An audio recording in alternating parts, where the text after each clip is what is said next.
Properly planning your garden can stop most problems in the garden before they even start, but just planning something is not going to be good enough to get that benefit. Now, don't get me wrong, planning something is way better than planning nothing at all, but there are some crucial steps that I see people missing over and over when it comes to garden planning. I've been planting gardens since 2019, and I've seen firsthand the repercussions of skipping these steps when planning my garden. Gardening is a frustratingly slow learning process. The mistake that you make this year, you have to wait almost an entire year before you get to fix that mistake. And so I'm going to guide you through the process of garden planning, including those crucial steps that I think most people miss, so that you have very few mistakes to correct next year.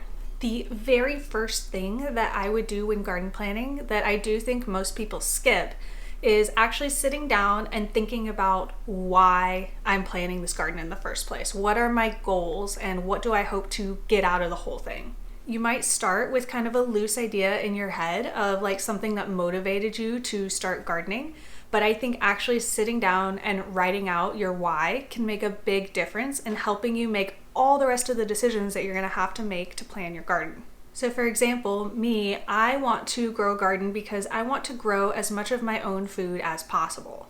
And that's a good starting point, but I would encourage you, after you hit that starting point, ask yourself again, why? Why do I want to grow most of my own food? And so the answer for that is that I want to have more stability in my food sources, and I also want to know where my food is coming from so that I know that what I'm getting is highly nutritious. And I also want to be able to eat cool foods that I can't just buy at the store. And so digging deeper into that why takes me from, okay, I need to plant food producing plants, all the way to, okay, I need to plant some foods that are like sustainable foods, things that are going to feed me a lot of calories, but I also need to think about including cool plants that I find really interesting. Once you have your big why, your goals right in front of you, then you can move on to figuring out how to make that happen in a practical way. And this is the part of garden planning that I think most people do really focus on, and that makes sense because it is the most technical.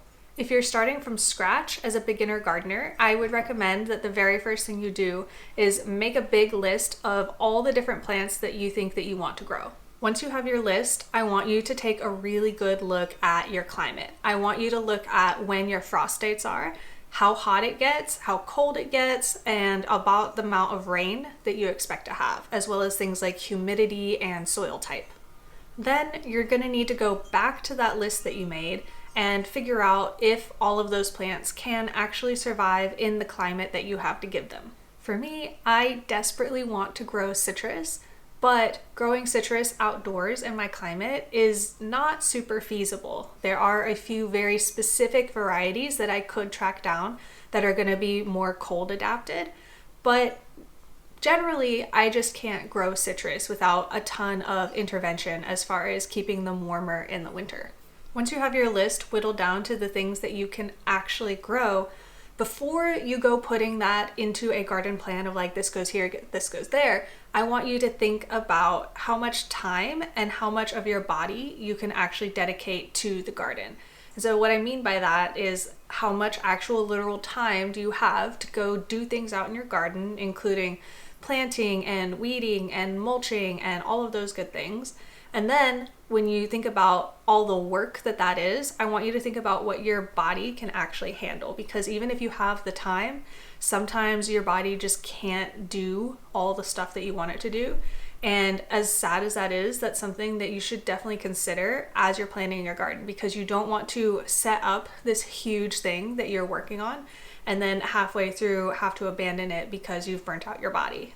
Once you know what you're going to be planting, then there's the time to figure out when you actually need to be planting it, whether that's starting seeds ahead of time, direct sowing in the garden, transplanting, etc. I think at this stage it's also a good idea to write down when you're expecting to be harvesting whatever that thing is, whether it's like harvesting tomatoes or when the flowers are in bloom to be able to pick them, things like that. And then once you have all of that information, you can look at a map of your garden and say, okay, now I know it makes sense for this to go here. It makes sense for this to go here. I have more shade over here, so I'm going to put the shade-loving plants over here, and I'm going to put the sun-loving plants over here, etc. Now, all of that does sound very complicated, and there's only so much I can do for you in a big general video like this as far as leading you through that process, because it can get very specific to your climate and your space very fast. However, what I have done is I've created a guide that you can follow that leads you through step by step every little thing that you need to do that part of the planning, as well as the steps that I think most people miss.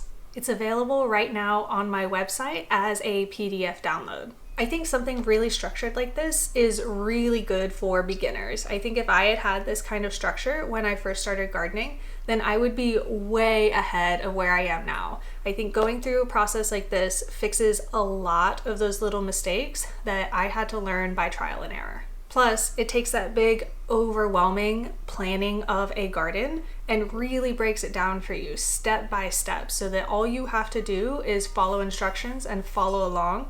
And at the end of it, you will spit out a beautiful garden plan. And then once you have that beautiful garden plan, I've included an entire third section that I think almost nobody talks about, which is actually journaling and reflection on your garden. Like I said in the beginning of the video, part of what makes correcting mistakes in gardening so hard is that you have to wait an entire year to do the thing that corrects the mistake that you made. And doing guided journaling and reflection throughout the year as you're going through this process helps you catch those mistakes and remember them so that you can actually correct them next year. I can't tell you how many times I've actually thought to myself in the moment, okay, this is a mistake that needs to be corrected. And then I make the same mistake the following year because 9 months later, I'm like, slipped my mind, I didn't even think about it. But if I had had these journaling pages that I knew I needed to come back to throughout the year that were integrated into my garden plan, then I would have caught those mistakes, written them down, thought about how I would fix them, and by the time garden planning comes around again, I know exactly what I need to do. And I've designed this journaling section to be about more than just catching your mistakes. It is about capturing what's going on in the garden, how you feel about it, and also helping keep you motivated throughout the year, because I know at the beginning of the year it can be very easy to plan your garden and be very excited about it, and then in the middle of the summer when it's so hot that you don't even want to go outside, you're like, why did I do this to myself?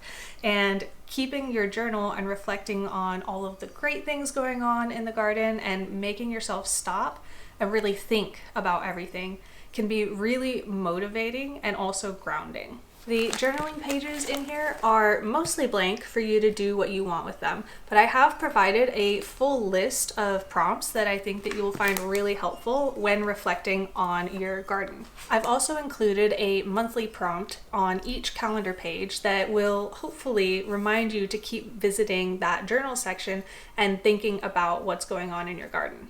Having all of this information, as well as the guided reflections, really can help you piece together a holistic picture of how your garden is going. And I think it can even help you to reevaluate whether or not that initial goal and why is even true for yourself year over year, because that can change over time, and that's okay. But you do need to have the mental awareness and the check-ins with yourself to notice when something like that changes. Again, if you want to check this out, it lives on my website, and the link to that is in the description below. Thank you guys so much for watching, and until next time, happy gardening!